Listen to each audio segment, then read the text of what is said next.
Hey everybody, I am back. I am going to do another reading for you. I would like to get back into these moon readings and practice this energy again a little bit more.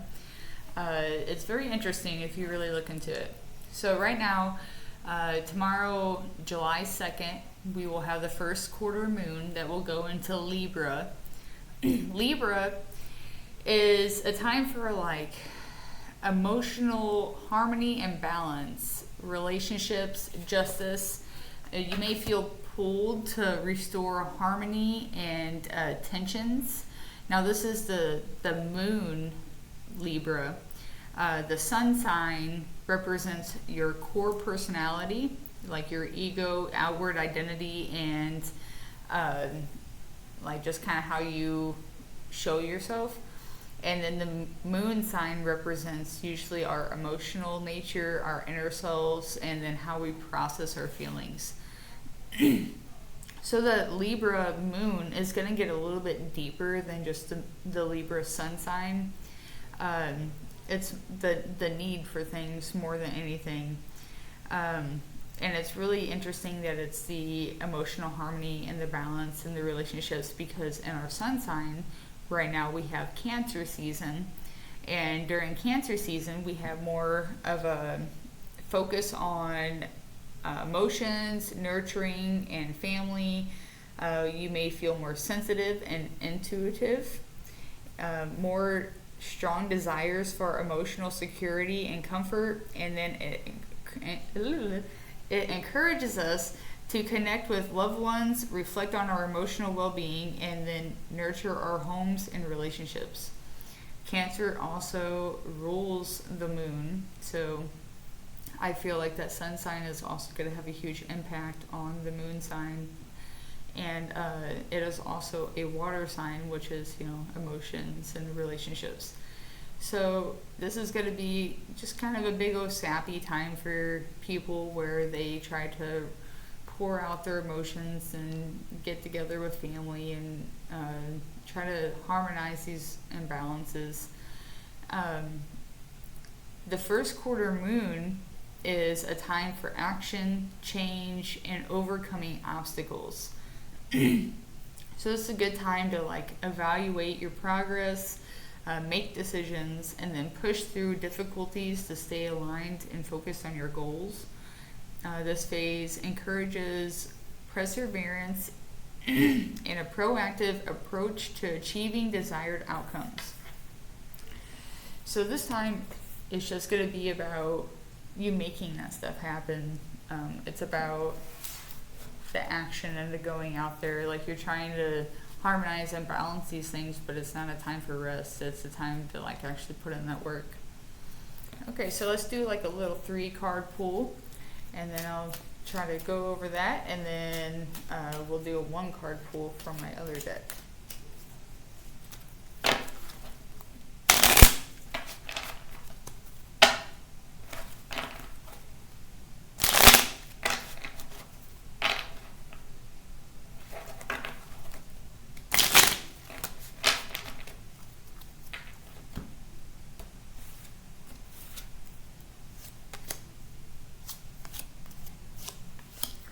Alright, so we have the 3 of Cups upright, which is friendship and communities and happiness.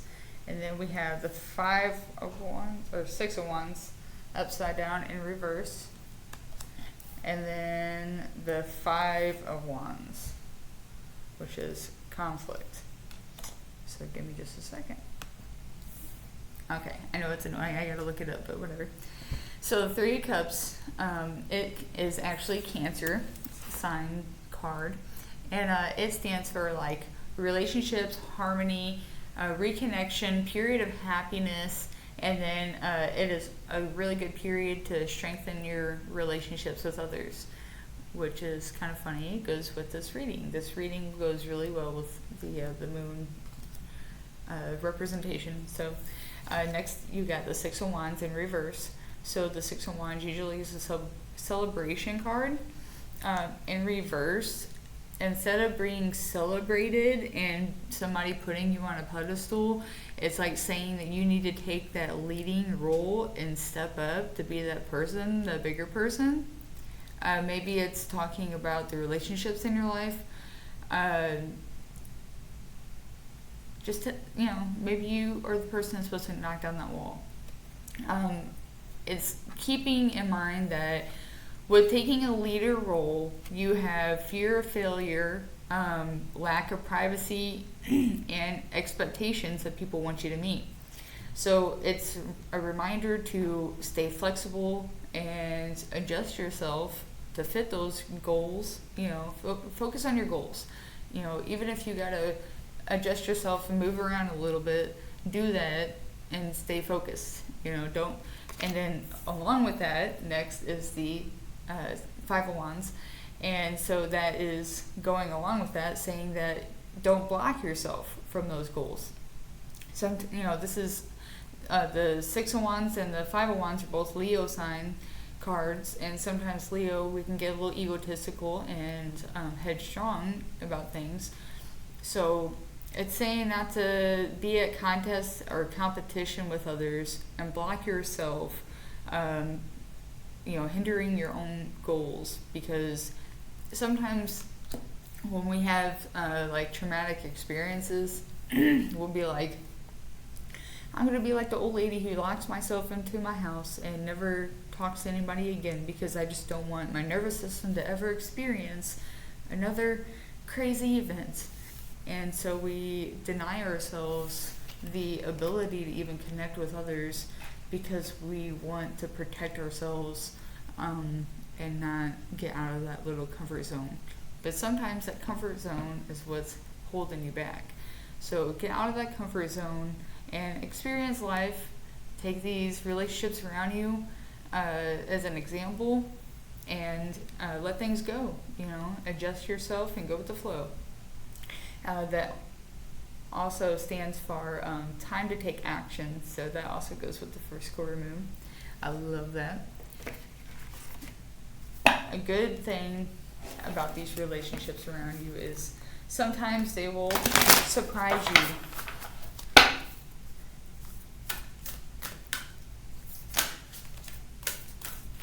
Well, you're running away from me today.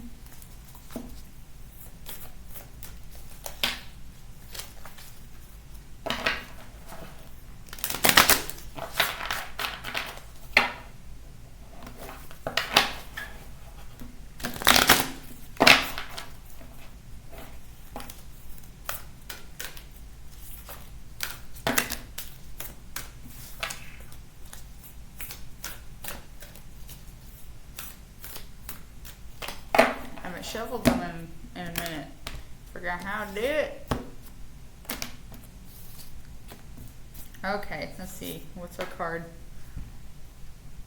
12th house escape. Number 36.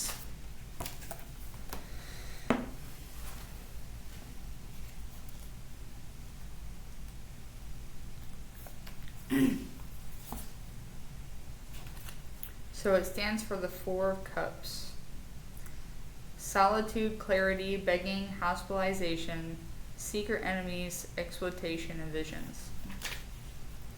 It's time to get on point. It's not a time to ignore or overlook what's there. Things may get fragmented.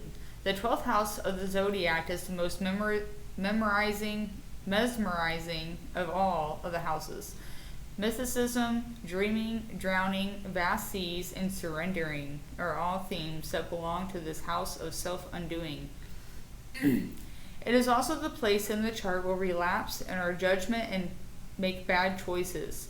Like the sign of Pisces that rules it, the 12th house falls in the ends of the zodiac, which indicates a type of passage or rebirth.